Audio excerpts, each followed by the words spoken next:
This video is sponsored by me and the amazing new coupon code linked down below for Black Friday month. Check it out. It's the largest coupon we've had for the Make Money From Home with Stocks course, YouTube course, real estate investing course. Check it out. Hey everyone, me Kevin here. By now you've heard about the vaccine. Pfizer and German firm BioNTech announced a vaccine that will be free, maybe not for the booster shot, maybe that's where they'll make money in the future, but with potentially as high as 90% efficacy for preventing COVID. This is insane news because it's way higher than the 65 to 75% efficacy we usually see for antiviral drugs, like the flu shot. Those flu shots are really like 60, 70% effective, and it varies every year on how effective they'll actually be. So 90%, folks? This is absolutely huge. It is a huge announcement by Pfizer. Now, we still have to review this, the FDA still has to approve this, but we'll see. So far, this shows the power of science today, and this bails the world out at a time we need it most. Now, the 90% efficacy figure could end up falling by the time the FDA approves this, but for right now, this is an exciting day for humanity. And I'm very, very happy and excited, but I also want to make money. So, what are my moves based on this news? Number one, let's do some background and then let's get into the exact stocks. Recovery stocks. Recovery stocks are known as vaccine stocks because they benefit substantially from a vaccine, well, any kind of vaccine news, really. Well, positive vaccine news. These are your typical airlines, cruise lines, Dave & Buster's, Cheesecake Factory, travel and leisure, hospitality, and so on. Let's understand two reasons why these stocks just shot up insanely today, including 60% for AMC, 63% for Cinemark, 46% for Dave & Buster's, 36% for Carnival, 29% for Wynn, and more. All right, reason number one, bankruptcy risk has basically all but evaporated. The odds that a company will go bankrupt with a vaccine has been substantially reduced. This includes companies like Dave & Buster's, who just 4 weeks ago said they will go bankrupt unless they raise millions of dollars in new debt, which they ended up doing to help bail them out for the short term, but ultimately we need a vaccine to survive. They said that. And I don't like investing in companies that are near bankruptcy. Heck, Hertz got delisted and people lost a lot of money. Usually investing in companies that are going bankrupt is just a bad idea. When you eliminate the risk of going bankruptcy and an entire sector that could face bankruptcy, you get the market instantly adjusting upwards. And this explains this insane run-up we've seen today in some of these recovery stocks. Now, the second reason here is vaccine stocks are, well, doing very well because in the event that these vaccine stocks need additional financing should be substantially easier to come by with a vaccine in sight. Because think about it this way, let's say you are a company and you need money just to survive the next 6 to 8 months, but as soon as those 6 to 8 months are up, you know you're going to survive. You're still going to be crawling out of a hole, you're still going to be crawling and trying to recover because you're still going to be burdened down by debt, but you're not going to go bankrupt. And it's much easier to lend to a company when you know that there's a lower or potentially no risk of bankruptcy because there's a vaccine on the horizon. And this makes sense. Now, let's be clear. Recovery and vaccines or vaccine-related stocks still have a hell of a war to walk through. We have the pandemic raging. Cases are going up like crazy. Our moving average of 7 days is up like 55%. Cases are going crazy. The pandemic is still ahead of us. But on the other side is normal life again. And so to play the vaccine-related stocks, I'm going to recommend my absolute favorites and show some changes that I'm making. But first I want to mention on tech. Tech is selling off pretty heavily, especially the stay-at-home portion of tech. This is like Zoom, Wayfair, and Peloton. Now some of this sell-off is natural, and it can actually be a natural overreaction, because people aren't necessarily selling Zoom or Wayfair or Peloton because these are somehow bad companies. Although Peloton's a little overvalued, they're selling these companies to free up cash to go buy recovery stocks. This is very normal because when bankruptcy risk goes away, you go, all right, well, let me diversify away from some of these and put some money over here. So you're really rotating one set of money from one sector over to another. And this creates potential buying opportunities in tech. And this is why tech will always remain the biggest portion of my portfolio. But it also makes recovery stocks seem juicy because, well, the bankruptcy risk is gone, and then you get people like me who don't like bankruptcy risks and will come in because I don't like losing money. Nobody likes losing money. Warren Buffett's two most famous rules are, number one, don't lose money. Number two, don't forget rule number one. Now, zooming out a little bit, and we'll talk stock specifics in a second, but what are we looking for, really going forward? We'll expect over the next 2 weeks many experts and medical scientists to weigh in on the Pfizer drug and the efficacy of it and the odds of it getting FDA approval. My expectation is that we're going to have good news for the Pfizer drug. And good news for the Pfizer drug is good news for the world. I believe we will see an insane amount of optimism for this drug, which will likely continue to push recovery stocks higher. Now, any kind of bump in the road, if we get speed bumps in the road or FDA approval doesn't happen or the vaccine all of a sudden turns out to not be safe anymore, that would be devastating. That would set all of this enthusiasm back and we would immediately see this rotation back. But I'm estimating we'll probably expect this vaccine to have a 70 to 85% chance of getting approved. In other words, it's more likely that this thing's going to get approved and this pandemic will be over because we will finally have gotten bailed out. Now, if there's any snag in this approval process, to me, instead of being worried about that, as long as the vaccine doesn't all of a sudden come out to cause cancer or something crazy, I would say that any kind of minor setback in the vaccine approval process would really just create a buying opportunity as those stocks, the recovery stocks, kind of pull back a bit, lets us buy in at a little bit cheaper and get on sort of that recovery wave. But see, realistically, you don't want to be on the beach right now. You want to be in the ocean. You want to be in the stock market, if we're going to be talking about the stock market and waves in the stock market. See, there's a lot of optimism right now. Not only is this vaccine news absolutely incredible, but there's also substantial optimism that if Biden is indeed the next president, he will be able to strike deals with Mitch McConnell on a compromise basis. I made a video about that yesterday. This is helping prop up stocks, and both of them have already stated that they want to do a stimulus package, and Mitch McConnell wants to get one done by the end of the year, which also props up stocks.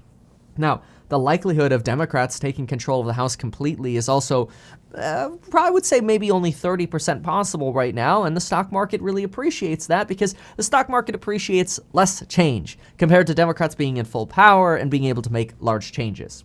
We have to focus on that runoff election in Georgia on January 5th to really see whether Democrats are going to be able to get to a 50-50 tie with Senate Republicans, which would then leave Kamala Harris as a tiebreaker. But keep this in mind, most bills will still require bipartisan support, with the exception of certain funding bills, potentially some tax bills, and judge bills, or judge appointments, not judge bills, which only require 51 votes. But most actions in the Senate will require bipartisan support, and the stock market likes that sort of consistency. And so really, when you combine this vaccine news with the promising potential for a Biden-McConnell relationship to get deals done, the odds of us not seeing anything extreme change in government, and the fact that the Senate is back to work and has already confirmed that they're going to release a 12-bill package for funding the government tomorrow, you get a lot of optimism. We get a lot of good news across the board, and this is really, really good for our economy.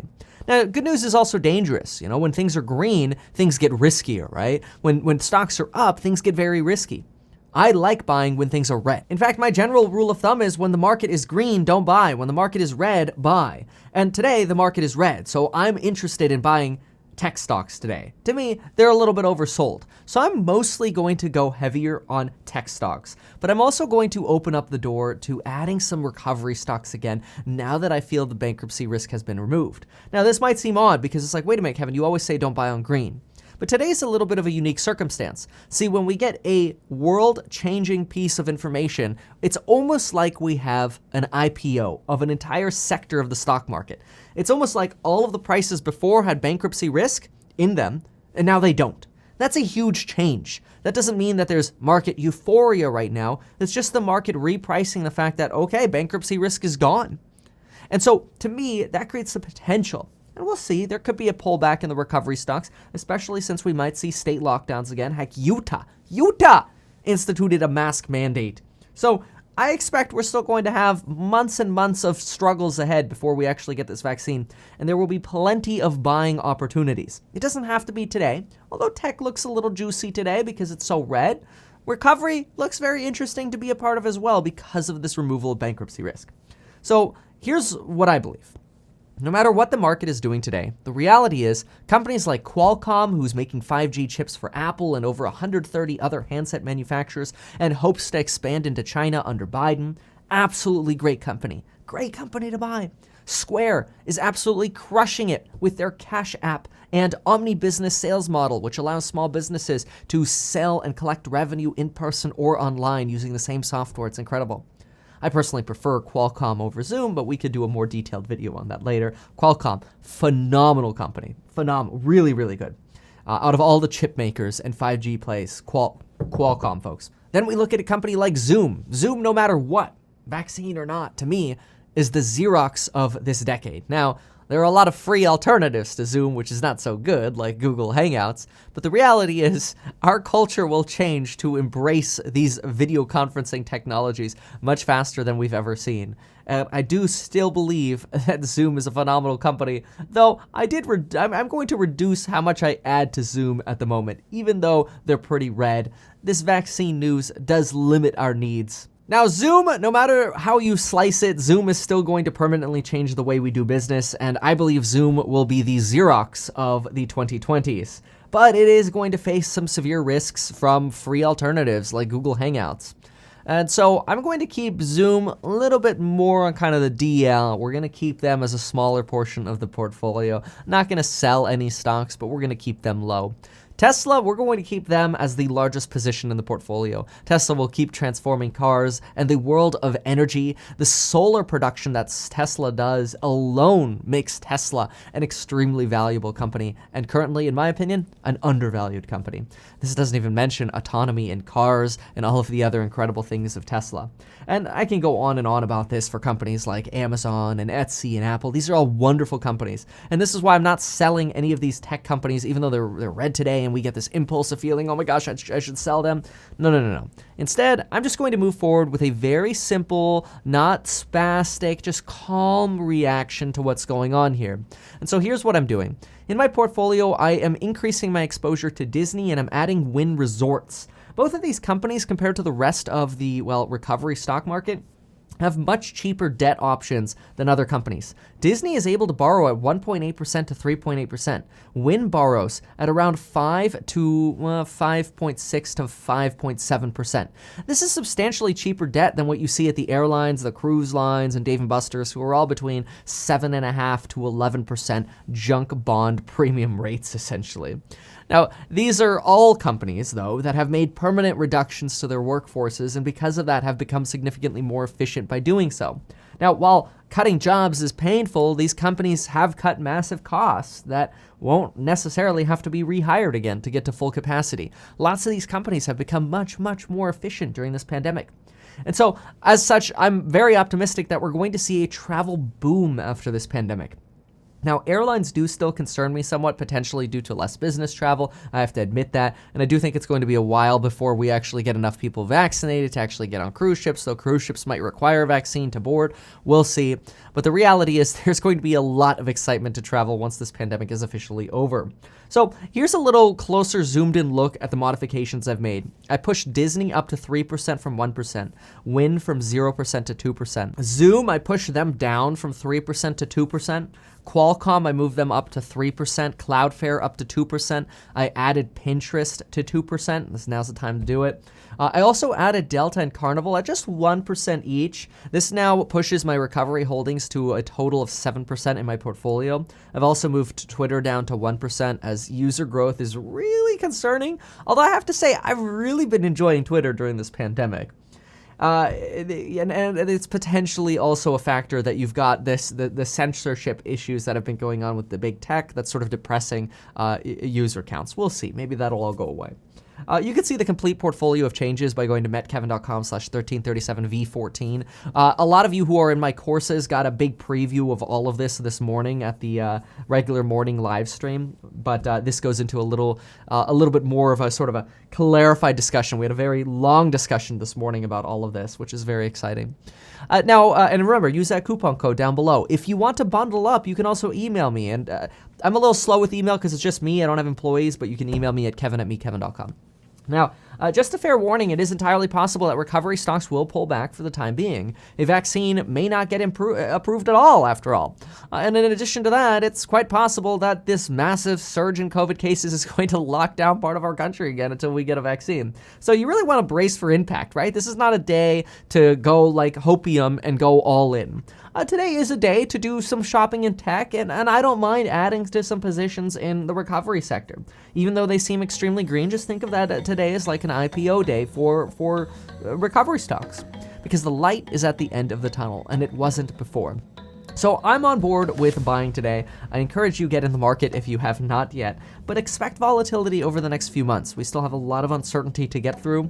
I'm optimistic overall, though. I'm generally very optimistic for America and the future of our country, and of course the rest of the world. So thank you so much for watching. If you like this, please consider sharing it, and folks, we'll see you next time.